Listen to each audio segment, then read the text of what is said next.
Welcome to Ryan Rants Raves, a podcast series by the Québec Government Office in New York. Bienvenue à Ryan Rants Raves, une série de podcasts par le gouvernement du Québec à New York. Hello, everyone. Welcome to Ryan's Rants Raves. Today, I'm with the Montrealer, and he's a true industry veteran in the fashion industry, so I'm really proud. He's the founder of 20 Montreal and has done several other projects. I'm with David Helwani. David, thanks again for taking the time to chat with me. My pleasure, Ryan. And thanks for having me. Yeah, it's really great. Especially you're in New York. You're a true symbol of Montreal creativity. So in the fashion industry, that some people don't know, even though 20 Montreal has in the name. But can you tell me a bit about 20 that you founded? I think in 2011, if I'm not mistaken. Yeah, I never would have thought that somebody would have referred to me as a symbol of Montreal creativity, but it's nice to hear, especially coming from a home guy like yourself. Well, Montreal was something that I actually added later in terms of the brand name 20 Montreal. My history in terms of me being a Montrealer born and raised, I had aspirations of being a music executive, ended up finally moving after my final year in Concordia and lived in New York since essentially 2001, 2002, and was working at a couple of record labels, one being Epic Records, which is still under the Sony division, and was really building up my career in the music industry, working for some really important people, some great mentors, doing really what I thought was something that would be my life's goal or life's aspirations. The way it turned out, though, was my 2001, entry to that career also coincided with the whole Napster explosion and then peer-to-peer sharing. So basically everybody that was my age or even younger had started figuring out that you can essentially steal music or share music for free, right? So the people at the industry, or in the industry rather, were somewhat either reluctant to accept it or blind to the fact that this was exploding in their face. But you only really started seeing the damages come 2003, because I also remember at that same time when Napster was out, there was also the explosion of Justin Timberlake and Britney Spears, and they were selling million units per week in terms of their opening weeks. And there were these huge acts that were still selling a lot of records. So I think everybody had it in the back of their mind going, it's not really going to affect us. Yeah. It ended up being a gigantic deal. And I stayed in the business up until around 2009, but 3 of those years, and I'm speeding up here, but 3 of those years were encompassing of me deciding to go to law school to become an entertainment lawyer, because I said, I'm in a tough place. I'm not a musician. I just thought that I would have a ability to spot talent and maybe cultivate my ear, as they say in the industry, and at some point grow to a position where I can maybe run a record label or eventually hopefully start your own record label. But because of the industry going in a downward spiral, I said, okay, let me add value to my career and go to law school, because a lot of the presidents at the time were lawyers by trade. So I ended up going to law school here in New York, passing the bar in 2009. And by the time I got out, I was at Universal Motown in the business legal department. So I had actually started entering the business by interning once again. After being an employee at the record labels, I started being an intern again, asking them to put me in the legal division. So I had to restart that whole other discipline. 2009 came around and it was really dead. Everything that we knew about the industry had completely changed. People were saying that was it. Similar to, what happens, I guess, in the movie business every 20 years or so with VHS or DVD. And now you're seeing with the streaming platforms, and they're going, okay, what happens to the movie theater business, right? The music industry didn't have another outlet. It's not like you were going to sit in Starbucks and listen to a Nora Jones record or something like that, right? So everybody was going, okay, they're stealing music. What's going to happen? The record label is dead. The artist might still stay alive because that was never their primary source of income. They would travel and do tours and merch and all those things to actually build up their war chest in terms of career earnings. But from a record label side, there was no real income stream, right? That's why you started seeing these 360 deals, which were these all-encompassing deals, and probably why you see a lot of the merch out today, tying it back to fashion. You saw these companies like Bravado at Universal Music starting to license out their artists on t-shirts, selling it at Urban Outfitters or selling it at concerts. And if you were a new artist, you didn't have a choice. You would have to sign these 360 deals, all encompassing of your career. I was at the point in 2009 going, well, from a career standpoint, it's not growing. I'm making less as a lawyer than I was in my early part as a budding executive in the music industry. And I really didn't have the vision to say, okay, Spotify is going to come out of Sweden, or iTunes is finally going to take off and nobody was using a subscription-based model. iTunes was the only glimmer of hope. But even with that, the record labels didn't like it because of the cut that iTunes was taking or Apple was taking. So everybody was negative on it. And I was negative on the music industry too. And I said, okay, what am I going to do? Ended up looking around, trying to figure it out, and always had a passion for the industry that I'm in currently in the fashion space, but didn't really understand anything about it. I grew up in my father's factory. He had one of the premier factories in North America. He had a real Canadian success story coming from the Middle East, ended up in Montreal in 1967 during the Expo 67. After a few years, ended up working for a mentor of his that had an amazing circular knit mill at the time. And then slowly but surely ended up taking over the mill wholly in 1983, built the last North American dye house in 99, all originally on Tricot, it's called Tricot Liesse, but it was on Côte de Liesse originally, and then ended up in NDG on Saint-Jacques. So had this really amazing facility, but he was a raw material provider, meaning he was only making the actual fabric. So if you wanted to make a sweatshirt or a polo or whatever, a dress, you would come to him, buy the fabric, and figure out where to cut and sew it.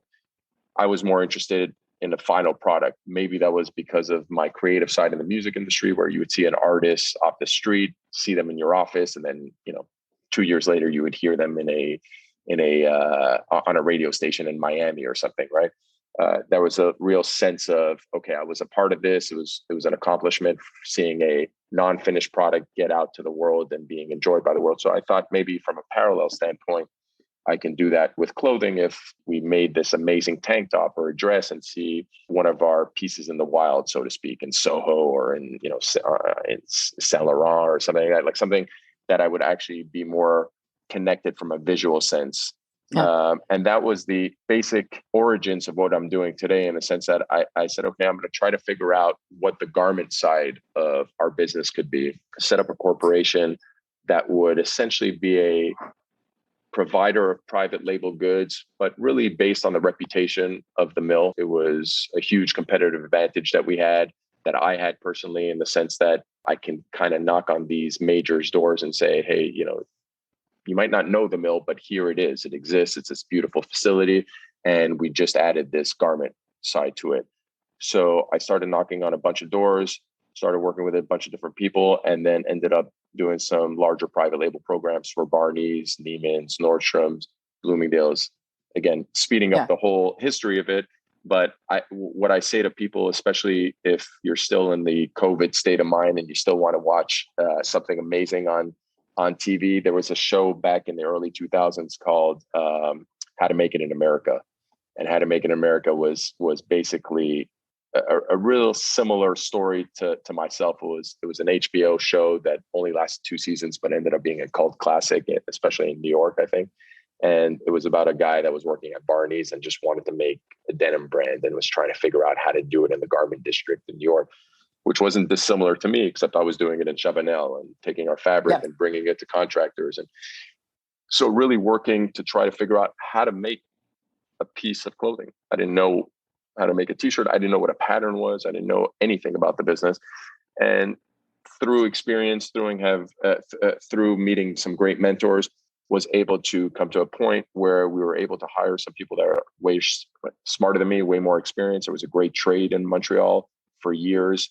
Unfortunately, as the time went on, like the music industry stuff started to dissipate in Montreal and move overseas, but there were still some people with some real skills in Montreal that we were able to hire over the years, and that I continually learn from till this day. So the idea of the company was first to start off and figure out how to make clothing.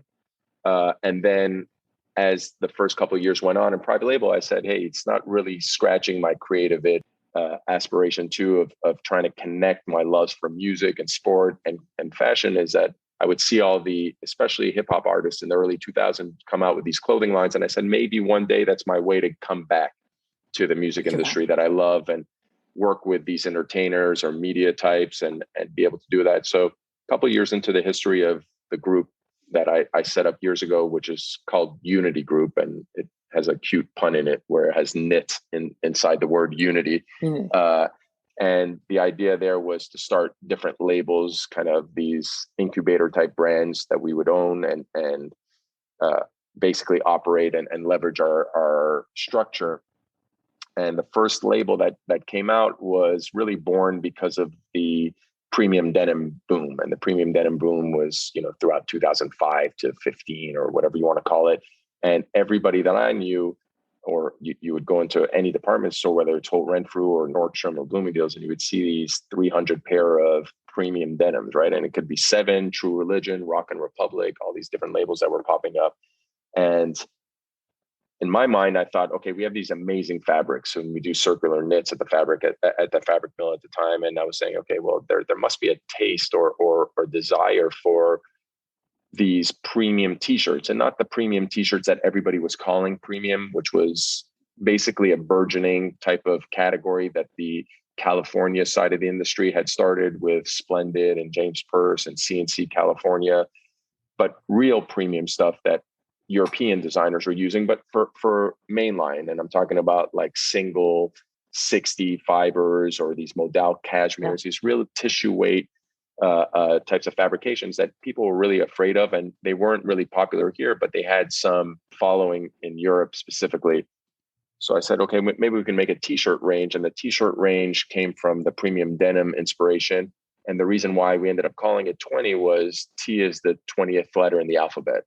And the name of the company originally was 20 T's for that purposes. Very quickly after that, it was a really pretty range of t-shirts, but basics, like true basics: V-neck, crew neck, couple of fabrics, long sleeves.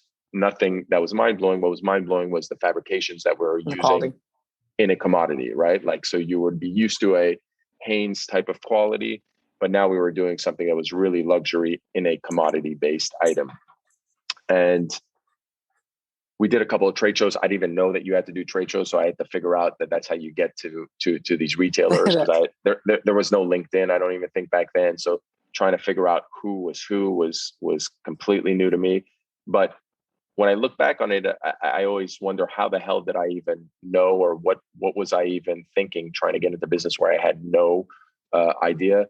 I had a couple of mentors that I bounced stuff off, but it was really kind of, using a school term, it was really guess and checking, like doing a trade show or asking, what do you do doing a trade show, maybe bombing at a trade show, maybe doing well, and then trying to figure out, okay, now you have a purchase order. We didn't even have prop forms, right? Like for purchase orders, we were doing it basically all manually. So it was all about trying to figure it out. But the product must have been pretty decent. We ended up getting, some early shots at Intermix and Neiman Marcus and Nordstrom, a couple of really great retailers that till this day I kept in contact with, that might not even be in the industry anymore, but they were real kind of believers in what we did and believers in the factory. And all this to say is, it started kind of getting to a point where we started looking around and going, okay, well, there's a lot of these t-shirt brands coming out, and it was a very low barrier of entry. With a few $1,000s, you can make a couple of t-shirts, go to a trade show, and then compete. So we started saying, okay, let's open up the range and try to make some different product. Started developing some new stuff, and for the purposes of not boring you, got to a point where we had a full formed line. Of course, it went through different iterations of how it looked, but come around 2016, 17, we had an opportunity to do something in the men's space to add on to the 20 Montreal brand. I jumped at it. It was with Bloomingdale's and a actual partnership from a marketing standpoint with GQ. And we ended up doing a collaboration with a football superstar named Odell Beckham Jr. And it was Odell Beckham Jr. for 20. We did this really amazing capsule collection, which I'm still proud of till today, which is hard to say when you look back at your earlier designs. But it kind of ended up giving a full picture to the brand that I always envisioned that 20 could be really this. I don't really particularly love the word lifestyle, but something that would basically be all encompassing for a consumer. If they would walk into a store, they would see jackets, they would see sweatshirts, hoodies, bottoms, tops, dresses, and men's and women's, right? So that was our first foray into men's. It gave me the opportunity to finally wear the stuff because, I was choosing all the fabrics and I was going, I'm getting jealous here. All the girls are getting to wear these amazing fabrics that we're making. I'm not really getting a chance to wear the pieces that I love, right? So 2017 is where we started kind of clicking, or at least starting with men's, and to some degree ended up influencing the women's side. It coincided with menswear and women buying a lot of menswear around that time.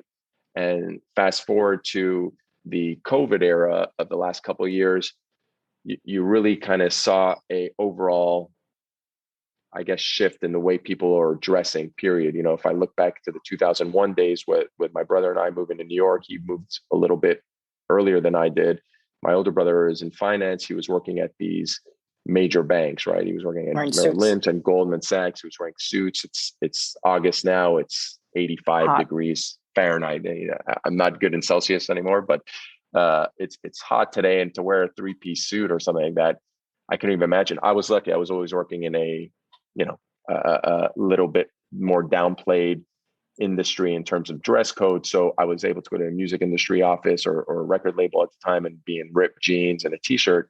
So I was used to wearing this. And I would look back at my heroes in terms of like the guys that I loved from when I was a kid, whether it was rappers like Nas or Aaliyah, particularly in terms of the way she dressed for a girl. And there were guys like Jodeci and then basketball stars, obviously like Michael Jordan and Magic Johnson. I always looked at their tracksuits and everything that's kind of really cool right now. And you see streetwear kind of coming into its own over the last couple of years.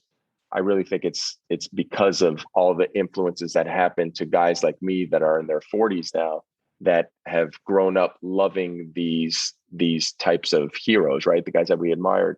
Yeah. So I'm going on a tangent, but essentially the men's business ended up influencing the women's side, and it kind of created a new age of what 20 is today. And by that, I mean, I used to tell people every time we used to have these buyers meeting, when's the last time you heard of the word Casual Fridays? Even in 2017, it didn't really exist anymore. Oh, yeah. Now you see it and everything is casual, right? I wore a suit today for the first time in probably 6 months. Before that 6 months, it was 2 years that I had worn a suit, right? Nothing fit. It was, during COVID, my belt wouldn't close or my pants wouldn't fasten, but everything didn't fit properly. I felt uncomfortable. And it's because I became kind of spoiled with being able to wear our own stuff. That is, to me, the height of luxury in terms of your comfort and your ability to look good, right? So if you're fusing those two aspects and you're affecting somebody's personal mood by, whatever it is, maybe feeling more comfortable within themselves in a meeting or physically feeling comfortable because they're wearing cozy, quote unquote, clothing that doesn't look like it's ill-fitting or something, you really achieved something from a overall, whatever you want to call it, fit or wardrobe that day or selection. So the men's business influences the women's business. We start doing all these crazy fabrications that I'd be happy to talk about later. But that was really kind of the history of where 20 is and where 20 is today and how it got there and how it kind of affects the modern way of people's taste buds today, right? Yeah. Along that period, there were a couple of other brands that I had started, one of which being The Range, which is a women's brand, but that also came around 2017 and also took advantage of all those great fabrications that we were doing at the factory.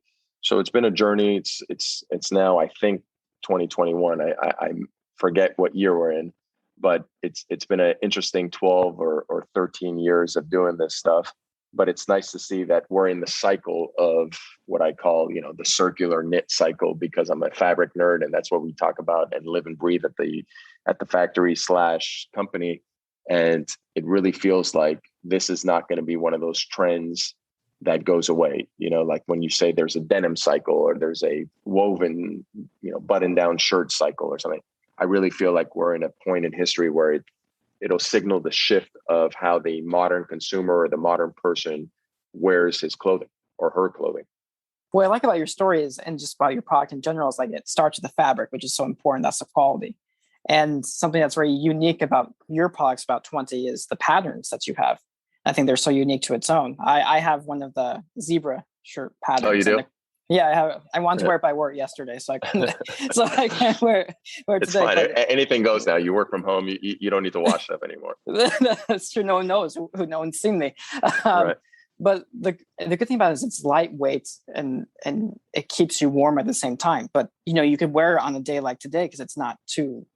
In the morning, it's perfect when I walk my dog. So, and I think that's something that's rare to find. And everyone talks about product, and quality, but I think that's what you guys have because from your childhood what is a good fabric to utilize and to create into something unique. And I guess my father had been teaching us through osmosis somehow, and we were able to absorb it. We worked, my younger brother and I used to work the machines instead of going, or in a couple of months during the summer, we would do that and then go to camp and kind of go back and forth between the factory. But it wasn't really sat down and taught to us, but it was always around. It was always at the house. Yeah. Swatches were all over the place. Same thing when we were at the factory.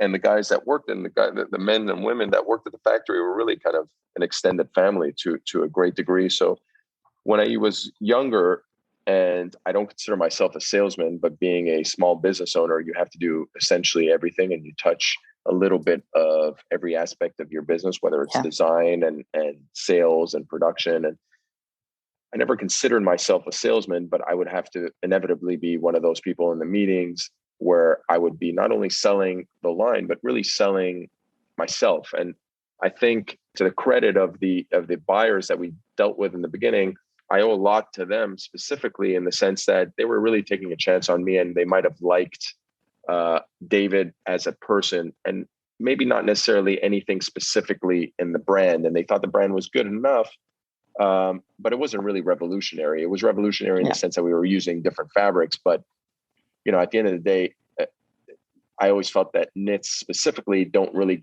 get a lot of credit because they're looked at as commodity, right? There's a sweatshirt, there's a pullover, there's a hoodie, there's a jogger. But you and I know, and I'm sure now a lot of people, especially with the amount of product out there and the saturation of this space, you're starting to see people really appreciate quality again. But back then it was different. It was really just my mouthpiece going, I'm telling you, we're the best fabricators. We have the best, in terms of custom milled options out there. We're doing everything from scratch. These are all coming from my mill, my parents' mill, and exclusively at this line. And you can't find it anywhere else. And I know why you can't find it anywhere else, because I came up with it, right? So yes, you might see a copy in a couple of years. For instance, I had seen a copy of that camo zebra sweatshirt, actually the 3D version that we do for women's activewear a couple of years ago. So you do see copycats after a while, and it's kind of cool in a sense that somebody thinks that your stuff is so successful or so good that it's worth copying. But everything was done from scratch with us. And I'm talking about literally choosing the fiber. We weren't spinning the yarns, but essentially that was the only thing that we weren't doing. We were knitting the fabric, dyeing the fabric, finishing the fabric, meaning giving it a softer hand or turning a fleece into a polar fleece, and all these crazy things that we could do, along with literally developing the custom styles from an actual fit perspective. So all these patterns that you see now are really probably, in a weird way, a subconscious dedication or an ode to my childhood and what I loved, whether it was those amazing Nike patterns that they had, speaking of the Olympics around this time with the Barcelona Olympics, and they had some crazy Jordan gear that had these amazing patterns, or looking back to brands like Cross Colors or even Carl Kanai that wasn't known for patterns, but all these original streetwear labels that influenced the musicians of the day in terms of the way they wore their clothing. And that's what I was absorbing as a kid. I was obsessed with music. All I wanted to do was work in music. I was obsessed with the way they dressed, what they produced, the type of music I was listening to specifically. And it was really loud in terms of the overall. And if you're not familiar with that era, meaning the New Jack Swing, Uptown Records era, all you need to know is Fresh Prince, right? Like you look at Fresh Prince and you go, wow, the crazy neon patterns that Will Smith was wearing at the time. But that was really just, and Will was a huge, an early superstar in specifically the rap world, right? So when he came to Fresh Prince, it was 1990, 1991. but all that stuff he was wearing on the show was really mirroring what the guys were wearing in the street and also in the music industry, right? So like all those things that I saw are now kind of coming back to fruition with the ability to do these crazy patterns. But it was really because I enjoyed it as a kid. So if I showed you my place right now, you would see a bunch of shoe boxes, meaning Nikes, that I loved from, you know, when I was a kid, and they're retroing them. And I like, great, I can get a couple of colors that I wasn't able to get when I was a kid. All that to me is, again, that there's no secret why this streetwear thing, if whatever you want to classify it as, why it's successful right now. You know, you see the same guys around the same age that all had the same types of heroes growing up, and you look at it and you go, oh, okay, I get where, if you want to trace the lineage of how this is so popular now, you can kind of trace it back to where I think it comes from originally, which is New York and hip hop, right? Yeah. Well, and it's great. It creates that nostalgia, which creates joy at the same time, and that's what people want to find. You know, it's why music. You know, when it's like, you know, when you hear music from your childhood, that will always make you happier. You know, it's just like you're at a restaurant, you're like, oh, I like this song, it reminds me of my youth. It's the same exact thing that we're opening a store on Lafayette in Spring in about a month, maybe even less. But the funniest thing is, I was speaking to a friend of mine the other day, and he had brought up randomly about the playlist in a store. And there's literally companies that'll curate your playlist because of exactly what you're saying. It'll influence your mood. Mood influences your purchasing decisions. And he was asking me, what are you going to play? And I said, what do you mean? What am I said, I already have 12. I have 12 playlists. I have different eras in terms of hip hop and rap and R&B. And I have, like, you know, the 70s. I have 2010 rap, 2020 rap, 2020 hip hop, 2010 hip. Like, I literally classify it with different things. 90s rap, 90s hip hop, all these different, like, I go into niches within the niche. And he looked at me, like, as I was telling him, he's like, you got to learn how to delegate. You can't micromanage everything. It's like, that is what I want to do. Like, this is the part of it that gives me joy. So you're exactly right. The whole thing, to me, it's not that they're an add-on or one helps another. To me, they're attached. So I look at, yes, I ended up being in the fashion industry. I ended up not working in the music business, but the principles or the influences from what I loved as a child and continue to love today is inextricably linked to what I do now. So it's a nice way to feel like, in some weird way, that it's a cool circle. And especially when you get to get it on people that are, whether they're contemporary or even heroes from back then, having them either reach out and say, I love your stuff, or us trying to get it on them and them actually wearing it. Whatever the case is, it gives me immeasurable amount of joy compared to doing the daily activities that are not the shiny and polished side of the fashion industry that everybody thinks comes with this type of business, you know? You have brought in your passion for music throughout your other projects, even like the David Helwani project that you did with the photographer Chi Modu. Yeah, Chi Modu. That's pretty cool. Can you share a bit about that? Because it's something I'm doing, like, virtual too, like, which so the virtual thing ended up coming out in a weird way as a response to what was going down with the quarantining and the pandemic. But the original story, and it's a long story, but I'll give you the sped up version, but I ended up writing a dedication to him on my Instagram only because he had passed away about a month ago. And the idea was, I had started post the Odell Beckham Jr. Collaboration, which had the GQ name attached to it. I had met Jim Moore, who is a 40-year veteran of GQ, I think 35 of which where he was the editor-in-chief. And we struck up a friendship. We had gone out to lunch one day, and he heard my passion about music, right? He had, like, the way we were just talking about stuff. And he said, why aren't you doing this? And I said, what do you mean? He's like, why aren't you doing something with clothing and music? And I said, well, I'm trying to figure out an angle. And just by, as life has it, there was a situation at the mill that we were developing a fabrication that was literally Stevie Wonder's face. And it was a famous image of Stevie Wonder that we knit into a yard of fabric as a test. And he had his sunglasses on, and there was in his reflection an audience. And it was pretty clear in terms of the pinpoint precision that we were able to do it. Later on, that type of knitting technique that we developed I trademarked it as hyperreality knit, which is part of the whole crazy patterns that we do. But I had showed Jim the image of the Stevie Wonder thing, and he's like, "Oh, this is fantastic. You know, like, why don't you do something with Stevie?" I said, "Stevie Wonder? I'm David Helwani from Montreal. Nobody cares about, like, why would Stevie?" He's like, "Well, I shot him, and Stevie was really great. He's really amenable. If you've ever met Jim, he's really just this sweet, the most humble guy that doesn't need to be humble at all, and has done everything in the industry that you can think of. And he's almost saying the story as if he's surprised, right? Like that he was so sweet to Jim Moore, Stevie Wonder, where they're, to me, both titans of each respective industry." So I said during the lunch, I said, "Of course he's going to be great to you. It's GQ and it's Jim Moore, right?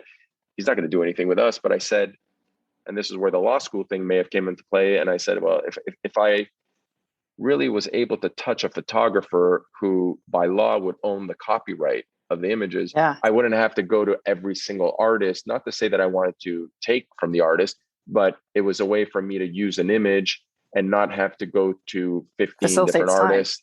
And it facilitates time. So it was maybe a little bit of a workaround, but it was more of a, how do I get the rights to this? Because I didn't know anything about licensing. I didn't know about going to all these, ironically, even though I was at a record label, you would have to go through different stages of trying to license the name and likeness of an artist. So at the lunch, the first thought I had was of this famous photographer named Chi Modu. And he was a Nigerian-born photographer that grew up in New Jersey and had basically a career of being the on staff or the first photographer for the seminal hip hop magazine called The Source back in the day.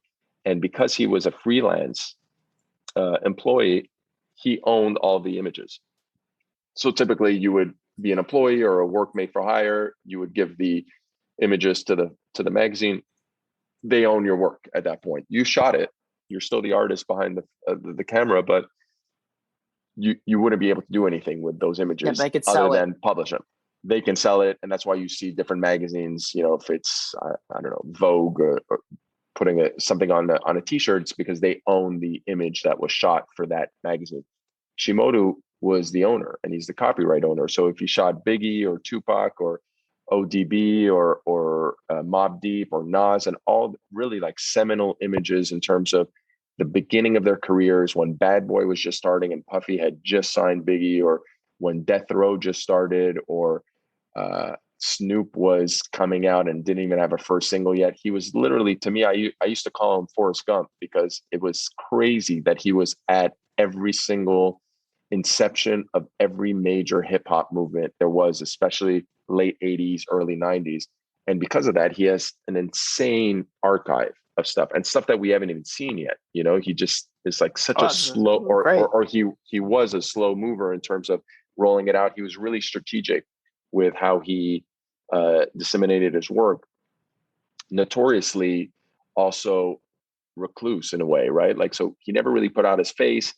And again, I said I was going to give you a short story of it, but it's such a good story in my mind. And a lot of it has to do with how my mother always brought me up and said, there's always a reason, and what is meant to be will be. And she was really big into the power of manifestation, and she still is today. But when I was talking to Jim, I showed him that image. I showed him Chi Modu's Instagram, and I said, if I could just get to Chi Modu, maybe I'd be able to do something really cool with this hyper reality knit and knit his pictures into our fabric and really make these one-off art pieces, not just a hoodie or a pullover. And I swear to God, it must have been 23, 24, 25 hours from that meeting. It's January 10th or 11th, really cold, 3.5 years ago now. And I'm coming off the Soho Street station, which is called Prince Street, next to my house. And I'm getting off the subway, and there's this pretty popular restaurant called Lure Fish Bar. And I know it. Yeah. And you enter Mercer it downstairs, kitchen. Right? Exactly. It's across the Mercer Kitchen. So you enter it through those stairs downstairs. Yeah, you walk down. Yeah. Exactly. So I'm literally turning that corner, and coming down the stairs, I see a guy with a hat on that has dreads poking out of his hat. And there was no reason for me knowing Chi Modu. Even if you look at his stuff today, the only picture he has of himself is really a picture from 25 years ago with him and Tupac. He doesn't look the same, or he didn't look the same. I guess subconsciously it must have seeped in on once when I was on his website and you saw the about section, whatever the case is. And it sounds like I talk a lot because I'm speaking a lot today, but I'm really a quiet person generally. And I definitely don't approach people in the street. But I saw this guy walking down and I yelled out, and it was like 7 o'clock at night and it was dark because it's winter. And he looks up and I said, don't I know you? And which is like a terrible line, right? It's like somebody looks at you and goes, So they yeah, want get to out run of here.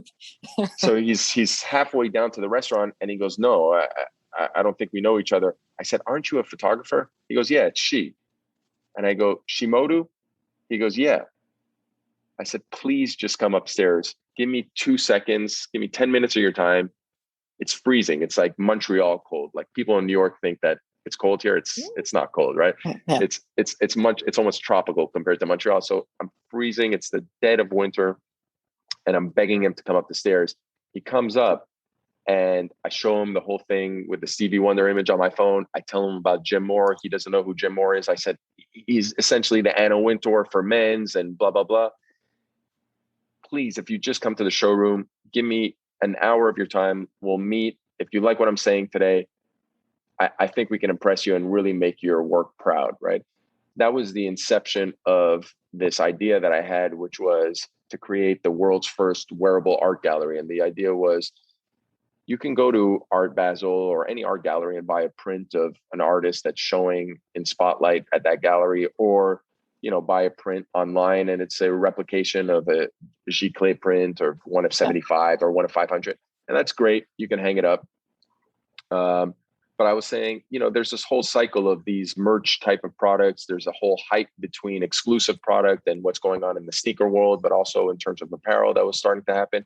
And I said, wouldn't it be incredible if we can take apparel and put it into a different world and really make it an art piece? And the idea for me was we have this custom milled proprietary fabric that we can turn into really this true artistic representation of what an artist would be doing on whether it was literally a sculpture, a painting, a photograph, and reproduce it on the different medium. And the different medium, again, I always use, like, I try to go back to the IP days of law. And I was saying, okay, the medium in one case is a linen canvas, or it's a giclée print. This is a new medium, right? This is a new medium. And the medium is actually the fabric or the shirt. And I convinced him, and he seemed to be into it. But because he was such a slow mover and really protective with his work, as he should be, because his work is some of the greatest out there ever, it really took us about 3 years of cultivating a relationship that ended up being a very good friendship till I think June of 2020, where I had already shown him samples and I already showed him how cool it could be and gone through the whole pitch.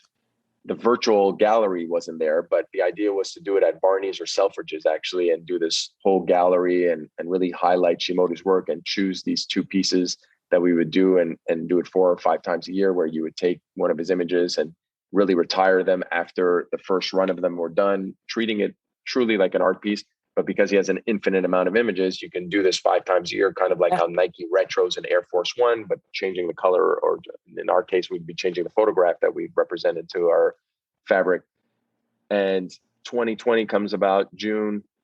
I think there was an image from Christian Dior or something, and I saw it pop up on Instagram, and it was print. It wasn't I always try to make the distinction that we knit stuff into our stuff. Sure, we have a print here, like on a t-shirt from time to time, but what we do is really different. And I always put it in a different class of luxury because we're literally knitting our patterns into our fabric. And they did something that was kind of 3D-ish, but on a t-shirt that they screen printed on. And I texted Chi Modu and I said, we're really messing up here. Like Dior is doing it and they're not even doing it as well as we can do it.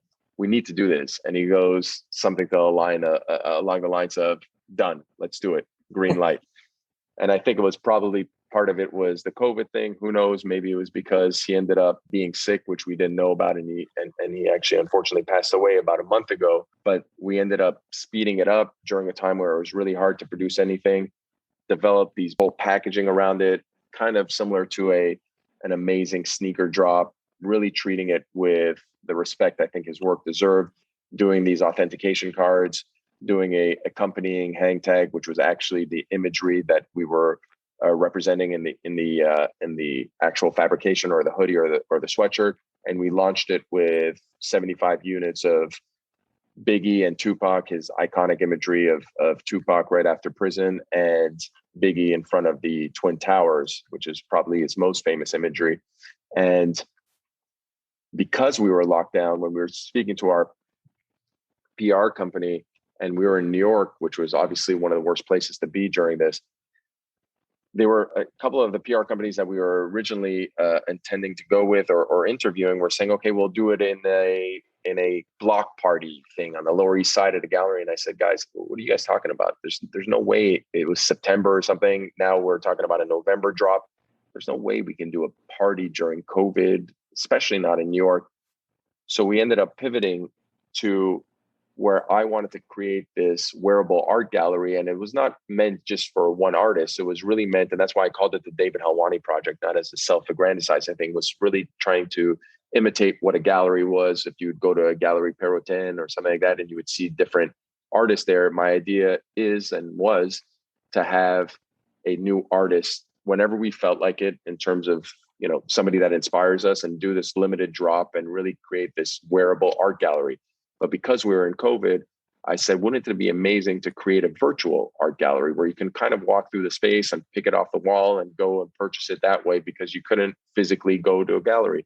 We ended up developing a virtual art gallery, which is up today at davidhelwani.com. And it's kind of cool. You go up to it, you click on the image that's kind of framed like it would be in the Met or Louvre, and really kind of does this cool representation of a virtual world.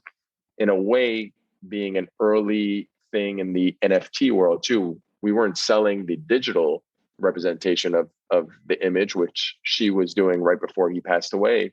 We were doing the tie-in to the physical and digital worlds, where you have the NFT or the digital image of the sweatshirt online. You were able to buy it in a virtual meta world, or whatever they're calling it now, and buy it in a physical level. So to me, I thought it was a great, fortuitous way of tying in what was going on today. It wasn't a grand scheme plan that I had. I wish I could have said I was able to predict the NFT thing, but it ended up tying both things, but also bringing back. And the reason why I waited 3 years, because there's a bunch of artists that I still want to work with, was to what you were, I think, alluding to, was it tied in my love for music, and especially that period of music. It was a way for me to say, I'm honoring all the guys that I loved growing up, right? Like all the 90s heroes that he was so lucky and so good depicting in his photographs, that I was able to touch, or the plan was to be able to touch throughout multiple drops after the inaugural one, all these heroes of mine, and specifically in the music world. So that was a really fun project to do. And we still have plans to continue doing it. It was just something that I pulled the reins on a little bit because of the unfortunate passing, and trying to respect Chi. Well, I'm really happy that, like your mother said, it really did manifest, that you were able to see him outside. Yeah. And they just call his name, and that was she. So, and I think it still sounds like a fake story. Like when I tell people, I'm like, I know that they think I'm not, but I promise you, it is true to the word. And I at least have Jim to back me up if there's ever a question. I can bring him into I can bring him in as a star witness and get him to corroborate the story. And I think really it's great that you're able to accomplish this, especially, with she's passing, because it's a great, memento to his career and his life at the same Definitely. time. And in a weird way, whenever you do things like this, and I try to tell my girlfriend, Hannah, how difficult it is to do things in the industry. It's really not an easy industry, especially when you're in our space. You're always trying to put out innovative stuff or eye-catching stuff that hopefully people will like. And I really look at it like art, in the sense that what is art? Whether it's comedy, whether it's sculpturing, whether it's design, whether it's painting, you're really just making something, and you're hoping other people will like it or value it, right? And the value is only dictated by what other people assign to it. Somebody purchased a sweatshirt, and I probably shouldn't be saying this, but I looked at their Instagram, And literally their last post was of the Biggie one framed. He bought the Tupac one. And he had framed the Biggie sweatshirt. And it was kind of cool to me that I didn't, besides for obviously having the virtual gallery and doing the whatever you do in an AR gallery in terms of having those, we did a Baroque style frame that was a little bit more classic, but the idea was we want this to be treated as art and not just a wearable piece. And the guy that literally had purchased his second piece was treating it exactly like that. It was just hung up and framed. And to me, it was like kind of a cool moment to look at it and go, okay, well, this guy got it without us being explicit. Like I wasn't showing him a picture of the way I want people to treat it. I was like, okay, they buy it, they get to do whatever they want with it. But I was really hoping that the value or the perceived value would be there when they would treat it with such reverence that they would kind of be similar to how I treat some of my most prized sneakers, you know?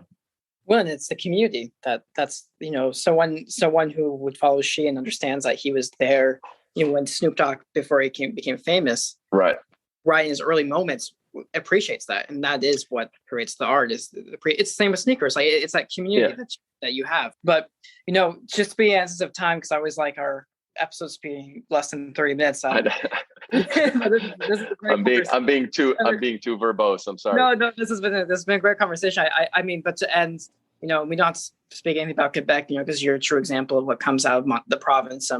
But can you just give any advice to anyone who's in the industry, because you've been around a good amount of time, and the success of 20 and of the David Helwani Project, and even of the range that you have in stores, you know, from Neiman Marcus to Saks. Do you have any advice to anyone in the industry? Yeah, I always joke by saying, don't do it. Don't do it. Don't get it. No, I mean, there's no denying it. I had a great advantage with my father, and my father being such a great mentor in that space and really being at Fabric. I don't know if you want to call him a maven, a genius. He was an amazing creator of fabrications. But there are a lot of labels that come out now, and there are a lot of good labels that have come out now that don't have any of the advantages that I had. So there's obviously people that are able to do it and are able to do it at a high level. Montreal specifically in Canada has so much untapped talent that I think you're starting to see it now, and especially a little bit more than when I was growing up. You're starting to see guys really making, and there's some really promising labels coming out of Montreal. But the overall thing of what's going on in the industry now, and I don't think it's something that's going to be an amazing piece of advice, but I think it's rather obvious. In today's world, you have the advantage of having the internet, right? It's not that I didn't have the internet when it started. We started essentially in 2009, 10, in terms of making stuff, but only branded stuff a couple of years later. So we never had to do photo shoots and everything, but Instagram had just started, and it might not have even started at the time. So because of the internet, because of social media, because of the way you can portray your brand and control the vision of your brand, which I feel is so important, whether you're doing one piece like a hat or a range of t-shirts, or trying to do a full collection, which I would advise against. I would say focus on a couple pieces and grow it. Right. So you can get some brand identity. But I would say start from a direct to consumer level. And that's why I say it's not a non-controversial thing. It's a pretty obvious piece of advice. But the reason I say it is not because it's less expensive. It's expensive to do it online, especially if you're doing it well. If you're not an influencer with 500,000 followers and getting somebody to buy it because they like the way you dress or whatever, if you're just a regular person that says, I love clothing and I want to start my own clothing line, I have a great idea, you're going to spend money on a direct-to-consumer brand anyways, right? There's the cost of building the website. Forget about the product. You'll have to do the product both ways, but you'll probably have to do inventory purchases way before, because you're not going the wholesale route. You're going to have to hit your minimums. You're going to also have to build the marketing side of it by, purchasing ads and going through Google and Facebook. So you end up spending quite a bit of money on your online portion. The difference is that it's really your vision. When I started in wholesale, you would be luckily chosen by a retailer, and the retailer would give you, 2 SKUs.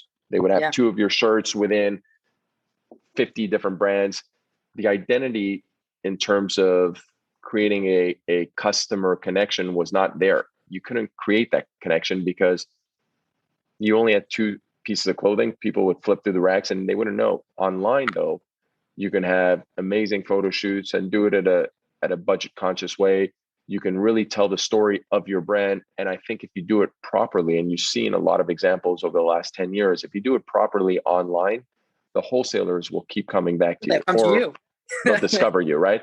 Yeah. So it's almost this weird thing where you become a cool kid online, and then you have the other guys come to you and say, oh, I want to be part of this. Where if you're doing it in a wholesale world, you're really kind of deferring to the buyers, and you're standing there in a booth going, hey, I would like to be a cool kid. Can you put me into one of your stores, right?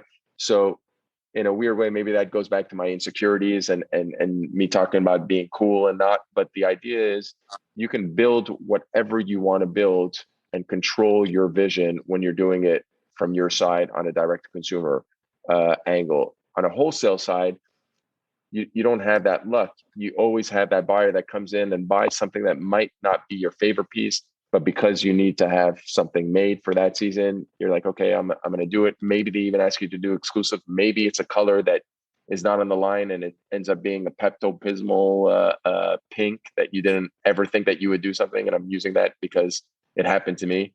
And you do a dress in that color for a really powerful retailer that you knew wasn't going to sell, and then you end up with a markdown liability that at the end of the 6 months was not a fun project to go through.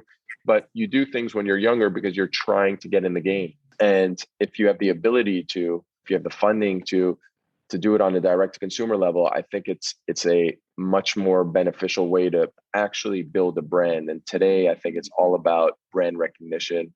Not that it wasn't 20 or 30 years ago, but it really is somewhat of a status symbol right now, right? Like if you're buying something, I think especially for the younger consumers, meaning the millennials and younger, you end up getting an assigned meaning to what you're purchasing, whether it's skincare, food products, or clothing. People are connecting with their purchases in a different way than they were in the past. And if you're able to kind of connect with a consumer market or a segment and really kind of stand for something, which you wouldn't be able to do on a wholesale level because you're not there talking about it. You're not positioning your brand online the way you would be doing if you were controlling it. It really gives you the advantage of doing what you want to do that you believe in. And if it works, great. It worked on your terms. If it doesn't, you pivot and do something else.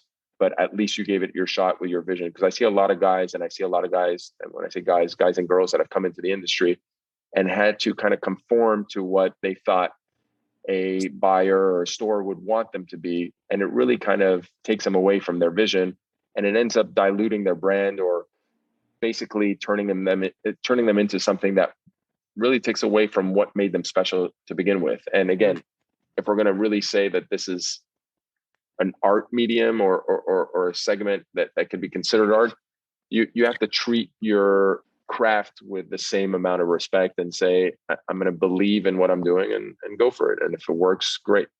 Yeah. Well, and David, I think it's so true. If you start with D2C and like sign your community, what's your art? Like you mentioned earlier, the buyers will come to you if you have that following, and then you have the negotiation power, as opposed to them saying, oh, you want to be with me, then here's all the RTVs, here's the guaranteed margins and all that. Right. And then a company ends up in that position where they accept it because they're like, oh, it's such a large order. And then if it doesn't sell, then they're stuck with all this inventory. And then the buyer doesn't care because the buyer's judged on how much risk they take. So it's exactly. And that's like, but that's there. I wish I would have known these things, Ryan, when I first started. I wish I would have had a school or had somebody teach it like how you just put it. But it really is true in the sense that you end up in a situation where you're really in over your head, especially when you're trying to play with the big guys in terms of department stores, and it puts you in a very vulnerable position where it might not, or the business might not recover if you make that one mistake. And that's why I say, at least if you're going to go from the direct to consumer side of it, you're living and dying on your own terms. You know what I mean? You're really taking a shot. You're saying, I believe in what I do. And if it works, it worked because my vision aligned with what I thought the consumer wanted, as opposed to saying, I'm going to do it because I need that purchase order for this season. But at the end of the day, you're right. Everybody has a job to do, and those buyers aren't any different. And if you don't hit the mark in terms of the sales, you're unfortunately the one that's going to have to take back all that product. Yeah, because if a buyer bought something that they just liked and didn't get those terms, then their boss would get them. So it's just all it's a business. I never even thought of those things. I always just thought of, okay, great, we need to get product into the stores. But it's not only, I mean, that's a whole other conversation, but it's not only getting into the stores, it's obviously how well it retails. And even if it doesn't sell out, it's judged on a scale of how well did it sell, right? So there's so many things that go into the business that, unfortunately, you go in with a vision, you go in thinking, I'm going to dress that girl that's walking through in Soho and I'm going to be proud of seeing that shirt. But at the end of the day, there's so many different stages of the business that you have to go through, and you have to actually master, or at least continually look at, to literally maybe not even be successful, just stay afloat and keep your dream alive so that you can continually, create product that you love, right? It's a really interesting business. And, from your original question of what I would suggest that you're really serious about it. Be very serious about it, because I speak to a lot of people that want the clothing thing. And this goes to celebrities too. This goes to athletes or celebrities that we speak to, or individuals that just come for advice and ask, hey, I'm thinking about starting thing. And I always say, like, how serious are you? Because it's a really expensive endeavor to go into. And if you're not fully committed, if this is like an ancillary project and your main business is a restaurant or something like that, and you're saying, hey, I'm going to start a clothing line on the side, it doesn't work that way. Again, unless you're, 1 million followers deep, like my brother. And if you wanted to put out a t-shirt, and I'm sure my brother can sell product. He's a journalist, so he doesn't do it. But unless you're a giant influencer and are able to just sell anything, doing this as your side gig is really difficult, especially if your aspirations are having it in really good stores and having people continually appreciate it and wear it. It has to be something that is going to be a very, very difficult thing. And then stage 2 to me would be figuring out how to do it on a efficient way, but in a direct to consumer way, so that you can really kind of tell your own story the way it was meant. I think, David, this is great words, and I really enjoyed our conversation. We didn't get everything we want to chat on, but I think we chatted out your story, the DNA, and about the passion that you have. And I think that's what really makes my episodes and what I really want to have in guests. So thank you, David, and I'm sure we'll see you soon. Maybe the second episode is done on site at the Orange Julep when we get to go back to Montreal. Yes. do let's do that. And do a true Montreal on-site podcast. That would be an amazing thing. That would be even better. Merci d'avoir écouté Ryan's Rants and Raves. Suivez-nous sur Instagram at Ryan's Rants and Raves. Thank you for listening to Ryan's Rants and Raves. Follow us on Instagram at Ryan's Rants and Raves. À très bientôt.